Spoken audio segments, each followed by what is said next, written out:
Push versus pull. Pull is central to lean thinking, yet it is often forgotten in lean implementation.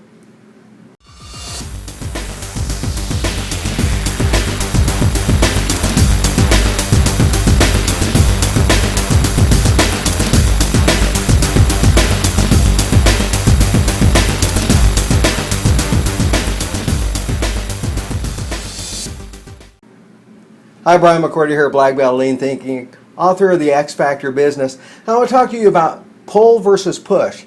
Very important topic, very important to understand. We all understand the law of economics, supply and demand.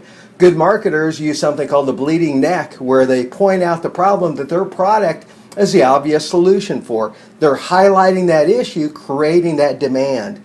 Yet often I'll see companies spend thousands of dollars trying to implement lean by pushing it without creating any demand. Big mistake. And unfortunately, I have seen this with many companies. I know of several local companies even that have tried to implement lean and had a lot of trouble doing it. You talk to their employees and you see a high level of frustration, a lot of misunderstanding when it comes to lean. Now again, pull is central to lean thinking, and anyone that works a lot with lean will tell you that what you're trying to do with pull is create that upstream flow pull coming from your customer so that nothing happens until there's a demand for it. The opposite would be, again, that push, where we're just pushing. We're creating products whether or not they're needed or whether they're needed or not. But in a good lean system, nothing happens until there's demand for it. Again, you have information flow coming upstream from the customer, and as there is a need, we create the product or the service. Again, this is where you have tools like Kanban, where nothing is done until they get that signal that it is needed. Now, when it comes to implementing lean, when you're starting with a group that has never experienced any lean thinking before, we all tend to, again, not like change, and we don't like things being pushed on us. When someone pushes you, you tend to push back.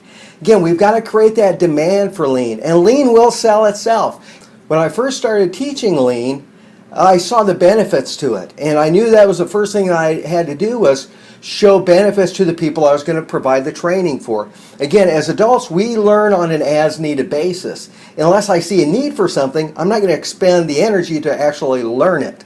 So we've got to build up the benefits. We've got to show, again, how it'll help improve their work, how it'll remove frustration, which it will do. If you just lay out lean by showing the benefits, what each tool is meant to do, you'll see the lean actually sells itself. When I first started doing training sessions to new employees that hadn't experienced anything about lean before, it was common for them to show up for that first class looking really kind of dejected, like they really didn't want to be there. They didn't want to go through this training.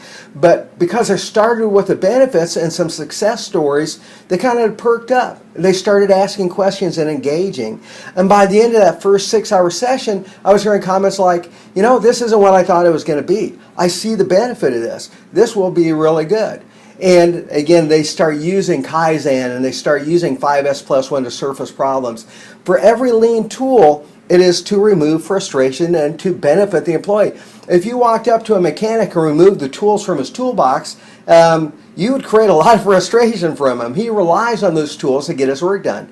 This is how we need to sell lean. These are nothing but tools. Again, we teach the lean philosophy, again, which pull is part of that. But the tools themselves help make our businesses self-monitoring, self-correcting, and self-regulating. Again, 5S+1 surfaces problems, so you don't have to waste time looking for things. TPM, Total Productive Maintenance, surface problems with your equipment, machinery. Again, Heijunka surfaces problems in terms of your supply chain. Every tool is meant to surface a problem and eliminate frustration. Who does not like that? Unless you're paid by the level of frustration you experience, you're going to see the benefit to these. So when you're implementing lean, when you're first giving it to your employees or first exposing them to it, remember to sell the benefits first. Use pull versus push when you're implementing the lean initiative.